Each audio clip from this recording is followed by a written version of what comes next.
성경에 보면 전도서 3장 11절에 이런 말씀이 있습니다. 하나님이 모든 것을 지으심에 때를 따라 아름답게 하셨고, 그러니까 때를 따라 아름답게 하셨다라고 말씀하십니다. 여기서 때라는 말은 계절을 의미합니다. 봄에는 봄의 아름다움이 있고, 여름에는 여름의 아름다움이 있고, 가을에는 가을의 아름다움이 있는가 하면 겨울은 겨울만의 아름다움을 갖고 있습니다. 언젠가 뉴스에 보니까 한국인이 제일 좋아하는 클래식 1위가 비바르디의 협주곡 4개가 뽑힌 것을 보았습니다. 왜 그랬을까 생각해 보았어요. 아무래도 우리 한국이 처하고 있는 한반도, 이 땅은 뚜렷하게 사계절의 변화가 있기 때문에 이런 계절의 아름다움을 체험하고 있는 한국인들에게 이 노래가, 이 곡이 한국인의 감성을 특별히 자극한 것이 아니었을까, 이렇게 생각이 되었습니다. 하지만 저는 개인적으로 사계절 중 가을이 제일 좋습니다. 저는 가을의 남자입니다. 예. 왜냐하면 우리가 이 가을철에 한가위가 있어서 어떤 풍성한 느낌을 받게 되고, 가을은 특별히 축제의 계절이기 때문에 더 그렇습니다. 이 비바르디의 사기에도 가을 편에 보면 수학의 계절을 노래하고 있습니다. 1악장이, 가을 편 1악장이 마을 사람들은 춤과 노래로 수학의 즐거움을 기뻐하고 노래한다, 이렇게 시작이 되지 않습니까?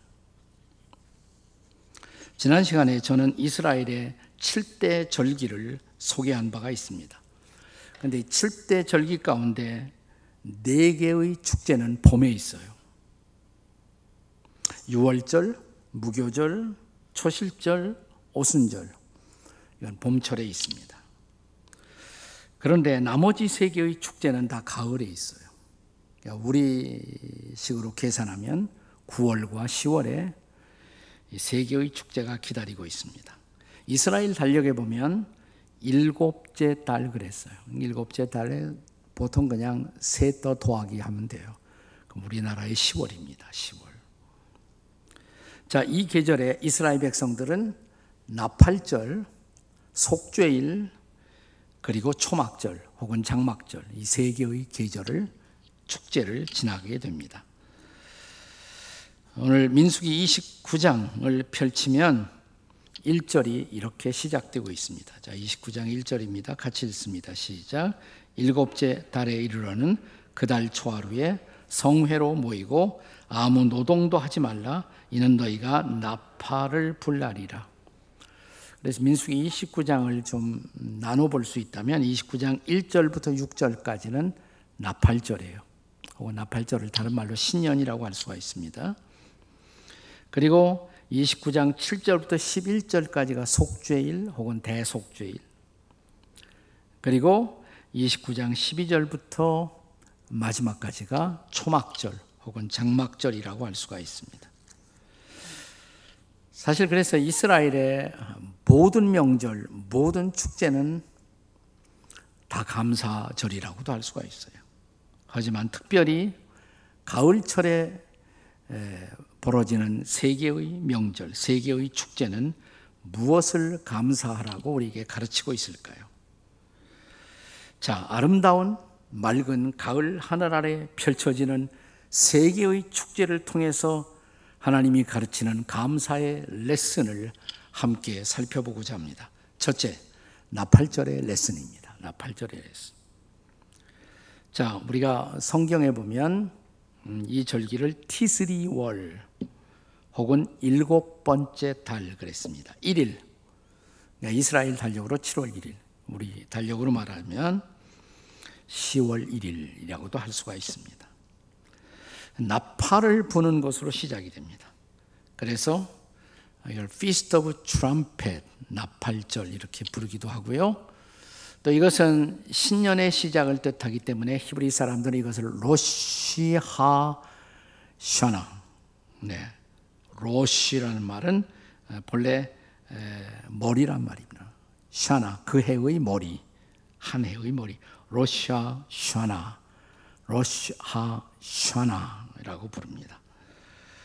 이스라엘 백성들은 나팔을 길게 불어 그날을 기념하고 안식의 날을 선포함으로 신년이 시작되는 것입니다. 원칙적으로 하루이긴 하지만 축제를 위해서 보통 한 이틀간을 신년 축하와 감사의 날로 지킵니다. 인생이란 도대체 뭘까? 제가 종종 제 나름의 인생의 정의는 언제나 이렇습니다. 하나님이 당신의 뜻을 이루고자 우리들에게 맡겨주신 시간의 길이, 그게 바로 인생이 아닐까. 하나님이 당신의 뜻, 하나님의 뜻을 이루고자 우리에게 맡겨주신 시간의 길이, 그것이 우리가 사는 인생이에요. 그러니까 새해가 되면 또 한 해 시간을 맡겨주셔서 인생을 살게 하신 하나님 앞에 감사함으로 이 절기가 열리는 것입니다. 자, 본문 2절을 보겠습니다. 본문 2절 같이 읽습니다. 시작. 너희는 숫송아지 한 마리와 순양 한 마리와 1년 되고 흠없는 순양 7마리를 여호와께 향기로운 번제물로 드릴 것이며. 고대 이스라엘 월삭의 날, 월삭은 한 달의 첫째 날이라고 그랬죠. 그날도 나팔을 불어요. 근데 나팔을 짧게 붑니다. 그날은. 하지만 신년에는 나팔을 길게 불어 이날의 특별함을 백성들에게 상기시켰습니다. 자, 유대 전승에 의하면 이 신년 혹은 로시 하샤나 그랬죠. 로시 하샤나, 발음이 어렵지만 한번 따라서 해봐요. 로시 하샤나. 네, 이게 신년이에요. 신년에서부터 속죄일, 속죄일을 욤 기프루 이렇게 말합니다. 이때까지가 꼭 열흘간입니다. 열흘간. 그래서 열흘 동안을 유대 백성들은 경외의 날 혹은 경외의 시간이라고 부릅니다. 자, 이 기간 동안에 하나님은 각 사람들의 어떻게 인생을 살고 있나, 그들의 행동이 기록된 책, 그것은 심판의 책이기도 한데 심판의 책을 열어보시는 때라고 생각을 합니다. 큰일 났죠. 거기 보면 다 우리께 다 거기 들어가 있으니까. 그래서 신년 새해가 되고 첫날 오후가 되면 사람들은 강으로 가요. 내로 가거나 혹은 우물로 갑니다. 물가로 가요. 거기서 참회의 기도를 올립니다. 그때 사용되는 성경 구절은 대표적으로 미가서 7장 19절의 말씀입니다. 한번 같이 읽겠습니다. 다 같이 시작. 다만 우리를 불쌍히 여기셔서 우리의 죄악을 발로 밟으시고 우리의 모든 죄를 깊은 바다에 던지시리이다. 우리의 죄를 바다에 던지소서. 죄가 다시 떠오르지 않도록. 그러니까 용서해달라 이 말이에요. 그래서 이때가 되면 이스라엘 백성들은 자기들의 죄를 상징하는 빵 부스러기를 갖고 강이나 시냇가에 가서 물속에 빵 부스러기를 던져요. 이렇게. 내 죄가 이렇게 떠내려간다고. 다시는 이 죄가 떠오르지 않도록. 그래서 이 기간을, 신년 기간을 자기 참회 혹은 자기 정화의 시간으로 맞이하는 것입니다. 저는 좋은 전통 같아요. 새해를 맞이할 때 나의 모든 죄를 용서하시고 하나님 새롭게 인생을 살게 해달라고 진지한 시간입니다. 그리고 나서 그들은 비로소 신년 인사를 주고받습니다. 신년 인사는 우리하고 비슷해요. 우리도 새해 복 많이 받으십시오 하는데 이스라엘 백성들은 샤나 토바 이렇게 말합니다. 한번 따라서 샤나 토바. 토바, 토프라는 말은 좋다는 말이에요. 샤나는 이열, 좋은 해, 좋은 해가 되십시오. 멋진 해가 되십시오. 이렇게 축복하는 것입니다. 그리고 나서 전통 음식을 나누어 먹습니다. 신년에 준비하는 특별한 음식 가운데는 이렇게 꿀에다가 사과에다 꿀을 넣어서 그 사과를 삶아요. 그 사과를 나누는 것입니다. 신년 둘째 날이 되면 새 옷을 입고 저녁 무렵 이 꿀에 잘 재인 사과를 나누어 먹습니다. 그리고 진정으로 그 한 해가 달콤한 한 해, 멋진 한 해, 복된 한 해가 되기를 서로 기원하는 것입니다. 그리고 이런 한 해를 주신 하나님 앞에 감사하는 것이에요. 저는 멋진 새해 맞이라고 생각해요. 사랑하는 여러분, 저와 여러분도 하나님이 주신 시간을 감사함으로 받고 감사함으로 다시 새로운 시간을 펼칠 줄 아는 저와 여러분이 되시기를 주의 이름으로 축복합니다. 자, 이게 나팔절 혹은 새해. 자, 그 다음에 따라오는 두 번째 절기가 속죄일이에요. 속죄일 혹은 대속죄일. 자, 신년이 나팔 소리로 시작된다고 말씀을 드렸습니다. 열흘이 지나요. 자, 그리고 이스라엘 칼렌다에서 가장 진지하고 가장 엄숙한 날을 맞습니다. 이 날이 바로 속죄일. 히브리 말로 말하면 이 날을 욤 키프루라고 말합니다. 욤 키프루. 한번 해보세요. 욤 키프루. 욤은 데이란 말이에요. 날. 키프루. 속죄의 날. 영어로 the day of atonement. 속죄의 날. 이렇게 말하는 것입니다. 자, 본문의 7절 말씀을 함께 읽습니다. 7절 다 같이 시작. 일곱째 달 열흘에는 너희가 성회로 모일 것이요 너희의 심령을 괴롭게 하며 아무 일도 하지 말 것이요. 자, 여기 말씀에서 우리의 주목을 끄는 대목은 심령을 괴롭게 한다. 영혼을 괴롭게 한다. 도대체 우리가 우리 마음을 어떻게 괴롭게 할 수가 있겠습니까?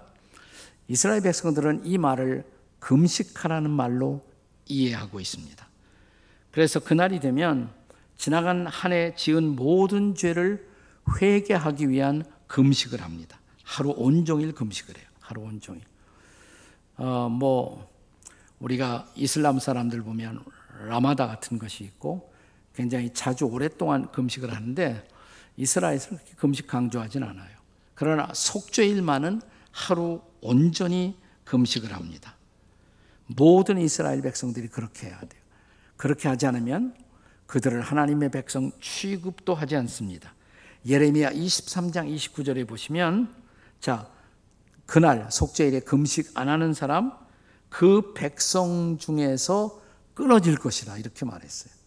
그래서 하나님의 백성된 대표적인 모습 중에 하나가 회개할 줄 아는 것. 정말 진지하게 회개할 줄 아는 것. 그 회개의 표시로 금식하는 것입니다.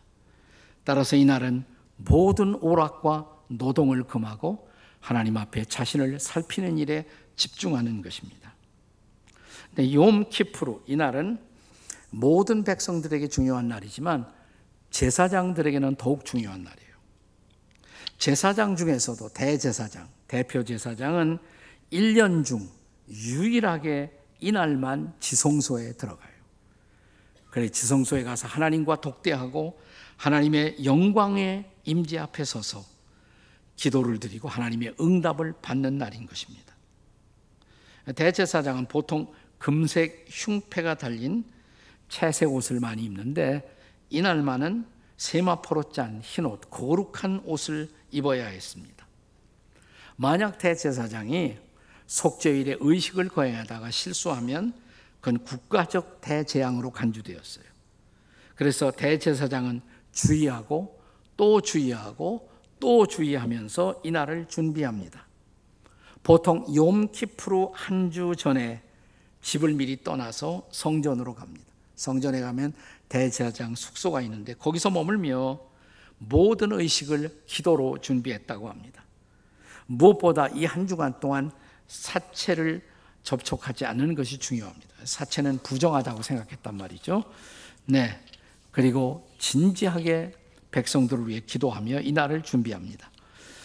자, 욤 키프루라는 말에서 욤은 데이라고 했죠, 날. 근데 키프루란 말이 뭐냐면 히브리 말로 덮는다는 뜻이에요. cover 혹은 카파르. 그래서 덮는다는 뜻을 갖고 있어서 욤 키프루, 덮는 날. 뭘 덮어요? 죄를 덮는 날이라는 것입니다. 자, 속죄의 제물로 드린 피, 그 피가 우리의 죄를 씻고 덮는다고 믿었습니다.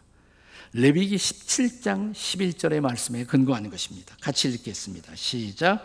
육체의 생명은 피에 있음이라 내가 이 피를 너에게 주어 제단에 뿌려 너희의 생명을 위하여 속죄하게 하였나니 생명이 피에 있으므로 피가 죄를 속하느니라. 아멘. 자, 이 말씀은 구약이 아니라 신약, 새로운 언약의 시대를 살아가는 우리에게는 너무나도 중요한 말씀이에요. 오늘 우리에게 대제사장은 누구시죠? 예수님이시죠. 신약에는 예수님을 큰 대제사장, 그냥 대제사장이 아니라 큰 대, The Great High Priest, 큰 대제사장 되시는 예수님이 우리를 속죄하시기 위해서 자신의 몸을 십자가에서 희생의 제물로 바쳐 피를 흘리셨죠. 그 피, 예수님의 십자가 보혈로 우리가 죄 씻음을 받고 영원히 죄의 덮음을 받아 용서받은 그 감사의 날, 우리에게는 바로 그런 의미를 갖는 것입니다. 자, 바울 사도는 로마서 4장 7절과 8절에서 구약을 인용하면서 바울은 이렇게 말합니다. 같이 읽습니다. 다 같이 시작. 불법의 사함을 받고 죄가 가리워짐을 받는 사람들은 복이 있고 주께서 그 죄를 인정하지 아니하실 사람은 복이 있도다. 네. 최고의 복이 뭔지 아세요? 내 죄가 가리움을 받는 것, 용서받는 것. 더 이상 하나님이 나를 죄인이라고 심판하지 아니하시고 나를 받아주시는 것. 인생을 살면서 인생이 누릴 수 있는 최고의 행복은 창조자요 심판자이신 거룩하신 하나님 앞에서 우리의 죄가 덮여지고 용서받은 자로 살아갈 수가 있다는 행복인 것을 여러분 믿으시기 바랍니다. 예수님 때문이죠. 우리의 속죄의 어린 양 되신 예수님의 대속의 은총 때문인 것입니다. 자, 그래서 구약의 백성들은 이 속죄일에 금식하면서 하나님이 생명책에서 그들의 이름을 지워지지 않도록 기도하곤 했습니다. 근데 우리는 그렇게 기도할 필요 없어요. 자, 신약 시대에는 우리의 이름이 한 번 생명책에 기록되면 절대로 지워지지 않습니다. 여러분 생각나십니까? 예수님이 제 아들을 둘씩 짝을 지어 전도하러 내보내셨어요. 전도하고 돌아옵니다. 예수님 앞에 전도 보고를 합니다. 자, 전도하다가 귀신 들린 사람을 만나서 귀신을 향해 명령했더니 귀신이 쫓겨나고, 아마 그게 제일 인상적인 것 같아요. 이런 놀라운 일들이 벌어졌습니다. 그랬더니 그 순간 예수님이 이렇게 말씀하시죠. 누가복음 10장 20절의 말씀입니다. 다 같이 읽겠습니다. 시작. 귀신들이 너희에게 항복하는 것으로 기뻐하지 말고 너희의 이름이 하늘에 기록된 것으로 기뻐하라. 아멘. 우리의 이름이 하늘나라에 기록되어 있다는 거예요. 믿으십니까 여러분? 하늘나라 생명책에 내 이름이 하나님의 용서받은 자녀로 기록되어 있다는 것입니다. 따라서 구약의 속죄일은 오늘의 신약시대를 살아가는 우리에게는 예수 그리스도로 말미암은 속죄의 큰 은혜, 큰 기쁨을 감사하는 절기가 되어야 할 줄로 믿습니다. 이번 한 주간 추수감사 행사하고 다음 주일 추수감사 주일인데, 감사의 것 가운데 최고의 감사, 가장 중요한 감사, 하나님 나 같은 사람의 죄를 용서하시고 제 죄를 씻어주시고 덮어주시고 주의 자녀로 삼아주셔서 감사합니다. 이 감사가 넘치기를 주의 이름으로 축원합니다. 그리고 이제 세 번째, 그 다음에 초막절이란 말이죠. 혹은 장막절, 초막절의 레슨. 초막절을 Feast of Tabernacle, 초막절, 장막절. 초막을 가리켜서 수코트라고 말합니다. 수코트. 다 같이 수코트. 단수로 말하면 수카예요. 다 같이 수카. 자, 본문의 12절 말씀을 함께 보겠습니다. 12절 같이 읽습니다. 시작. 일곱째 달 15째 날에는 너희가 성회로 모일 것이요 아무 일도 하지 말 것이며 이래 동안 여호와 앞에 절기를 지킬 것이라. 초막절은 일주일 내내 계속돼요. 일주일 내내. 자, 이렇게 되는 겁니다. 긴 나팔이 울려 퍼지면서 신년이 시작돼요. 새해가 시작돼요. 열흘이 지납니다. 무슨 날? 속죄일. 그리고 속죄일을 지나고 나서 이제 바로 다가오는 절기가 초막절이에요. 장막절을 맞이하는 것입니다. 저는 이 세 개의 절기는 구속사적으로 볼 때 예수 그리스도의 재림과 깊은 연관을 맺고 있다고 생각합니다. 신약에 보면 예수님의 재림의 중요한 사인은 천사장의 나팔 소리와 함께 그분이 다시 오신다. He's coming back. 다시 오신다. 데살로니가전서 4장 16절 말씀을 같이 읽겠습니다. 다 같이 시작. 주께서 호령과 천사장의 소리와 하나님의 나팔 소리로 친히 하늘로부터 강림하시리니 그리스도 안에서 죽은 자들이 먼저 일어나고. 자, 나팔절 속죄일, 속죄일은 괴롭히는 날이에요. 근데 그 사이에 자, 책을 보고 하나님이 우리를 심판하시기 때문에 진지한 참회가 필요하다는 것이죠. 속죄일이 끝났어요. 이제 뭐가 시작됩니까? 초막절, 즐거운 초막절이 시작되는 거예요. 자, 나팔 소리와 함께 예수님 강림하시고 다시 오시고 죽은 자들이 일어나요. 뭐 할까요? 심판받아요. 심판받아요. 그래서 어떻게 돼요? 악인들은 영원한 형벌을 받을 것이고, 그리고 구원받은 의인들은 초막절의 기쁨, 영원한 천국의 기쁨을 누리게 되는 것입니다. 자, 이 사실을 성경의 마지막 책 요한계시록 거의 마지막 장 20장 16절이 어떻게 기록합니까? 12절 먼저 보겠어요. 요한계시록 20장 12절 말씀 먼저 다 같이 시작. 죽은 자들이 자기 행위를 따라 책들에 기록한 대로 심판을 받으니. 네, 그 책들에 기록한 대로 우리가 이제 심판을 받는 거예요. 자, 결과가 뭘까요? 심판의 결과. 자, 계시록 20장 15절입니다. 다 같이 읽겠습니다. 시작. 누구든지 생명책에 기록되지 못한 자는 불못에 던져지리라. 아멘. 그러니까 생명책에 기록된 자는 절대로 지옥 안 간다 이 말이죠. 네. 생명책에 그 이름이 기록된 사람들은 그러면 뭐 하겠습니까? 주님 다시 오시고 나서 그분과 함께 왕노릇하는 것이에요. 그분과 함께 영원한 기쁨을 누리는 것입니다. 그것이 바로 천국이에요. 천국의 기쁨. 그래서 초막절은 바로 천국의 기쁨을 상징하는 절기라고 할 수가 있습니다. 우리가 레위기 23장 40절에 보시면, 자, 초막절을 어떻게 이제 시작하느냐 같이 읽어보세요. 다 같이 시작. 첫날에는 너희가 아름다운 나무 실과와 종려나무 가지와 무성한 나무 가지와 신의 보드를 취하여 너희 하나님 여호와 앞에서 이레 동안 즐거워할 것이라. 예. 나무실과 종려나무, 밤추리, 신의 보들 이런 것들을 다 취해갖고 일주일 동안 즐거워하는 절기예요. 근데 그 보들을 취하고 또 나무를 가지고 그들이 제일 먼저 하는 것은 뭐냐면 초막절이 되면 초막을 만들어요. 초막을 만듭니다. 여러분들이 만약 이스라엘 성지순례를 10월 달에 할 수가 있다면 여러분이 이 초막절을 지키는 모습을 지금도 계속되고 있어요. 지금도 그대로 볼 수가 있어요. 네, 어떤 사람들은 자기 집 옆에다가 작은 천막, 이런 나무가지 버들을 엮어갖고 작은 천막을 집 옆에다 만들기도 하고 옥상에다 만드는 사람도 있어요. 호텔에 가면 호텔 옆에도 이렇게 그런 천막, 버들, 나무가지 이렇게 해갖고 옆에다 만들어 놔요. 이걸 수카 혹은 복수용으로 수코트라고 말하는데, 초막에서 초막을 사람들이 방문해요. 서로 방문하고 노래하고 예배하고 음식 먹고 피차에 즐거워하는 것입니다. 속죄일이 끝나자마자 이 초막을 만들기 시작합니다. 나는 여러분들이 한번 일생에 한 번쯤은 10월 달에 초막절에 가서 이스라엘에서 초막절을 즐거워하는 그 모습을 보셨으면 좋겠어요. 계절이 좋은, 우리처럼 좋은 가을철이잖아요.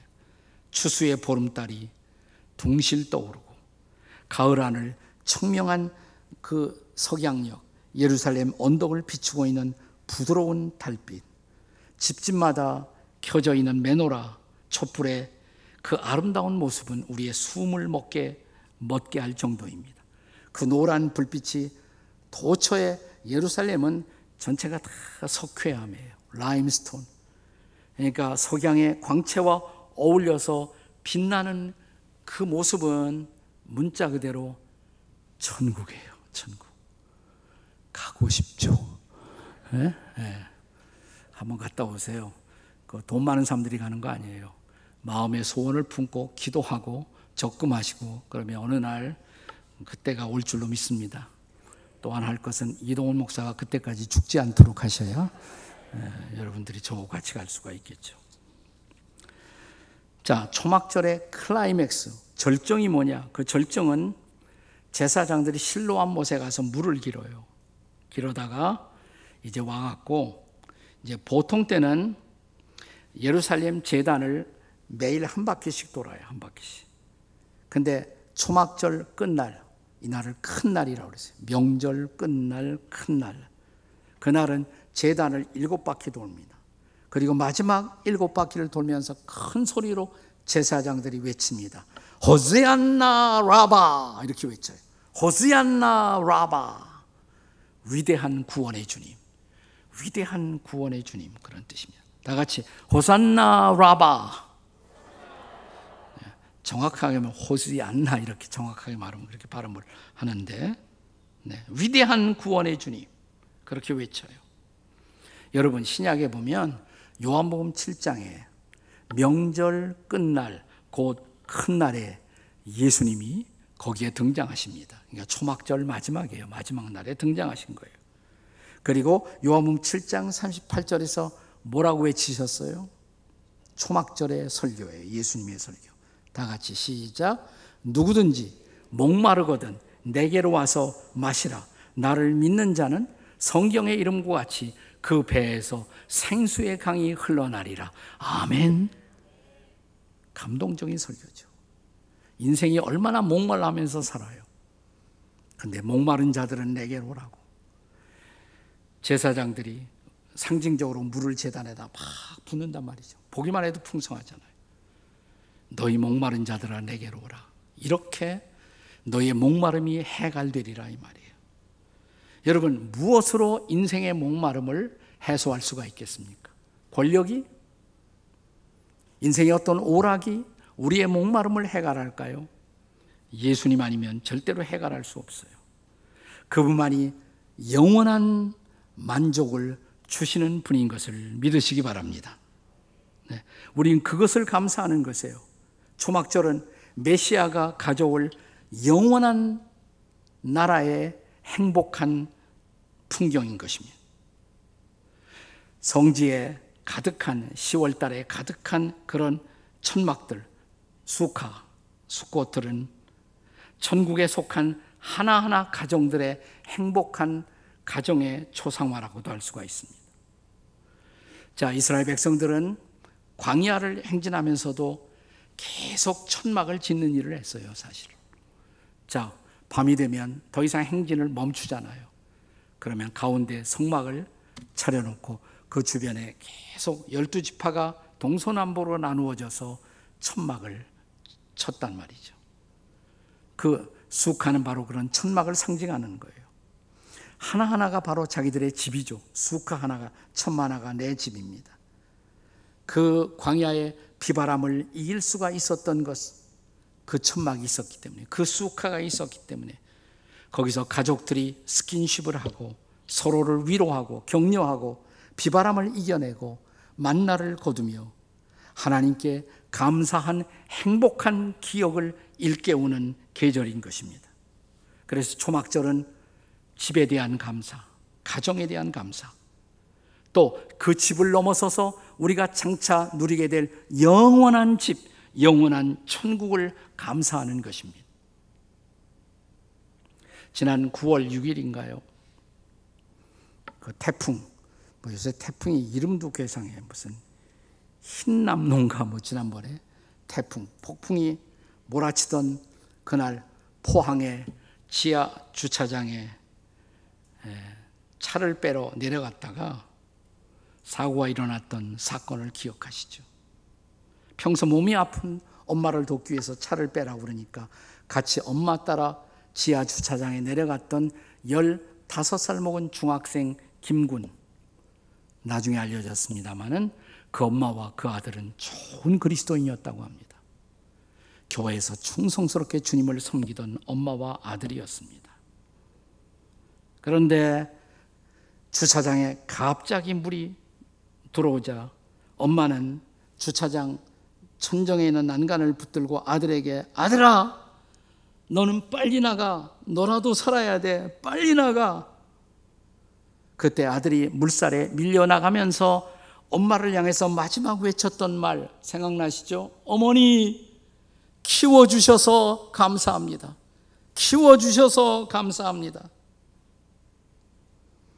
비록 이 아들은 먼저 세상을 떠났지만 어머니에게 감사를 남기고 간 그 한마디, 이것은 고통 속에 드려진 진정한 감사의 제사가 아니었습니까? 우리가 세상을 떠나갈 때 마지막으로 남길 수 있는 말 뭘까요? 우리 하나님을 향하여, 예수님을 향하여, 주님 정말 감사합니다. 그리고 사랑하는 우리에게 가정을 주셔서 내 아내에게, 남편에게, 그리고 하나님 우리에게 교회를 주셔서 감사합니다. 이 감사할 수 있을까요? 광야 같은 이 세상에서 아직도 살아야 할 이유, 우리가 저 천국의 소망을 바라보면서 잠시 사는 짧은 동안의 광야 생활에서 감사를 놓치지 않고 감사로 우리의 발걸음을, 스텝을 만들어가는 저와 여러분이 되시기를 주의 이름으로 축원합니다. 기도하시겠습니다.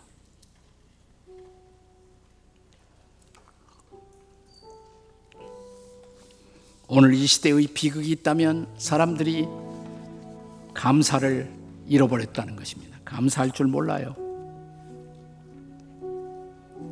교회에 대한 감사도 모르고, 가정에 대한 감사도 모르고, 부모에 대한 감사도 모르고, 하나님께 대한 감사도 모르고, 이 한 주간 감사가 회복되는 시간이 되었으면 좋겠습니다. 조용히 여러분의 가슴에 손을 대고, 하나님 다시 감사로 채워주십시오. 내 가슴에 가슴 뿌듯한 감사로 다시 채워주십시오. 감사를 회복하는 은혜가 있게 해 주시옵소서. 주님, 우리 부르짖고 함께 같이 기도하시겠습니다. 주님, 우리가 감사를 회복하게 도와주시옵소서. 아버지, 감사를 망각하고 감사를 잃어버린 우리가 감사를 회복하는 놀라운 은혜를 경험하게 도와주시옵소서. 도와주시옵소서.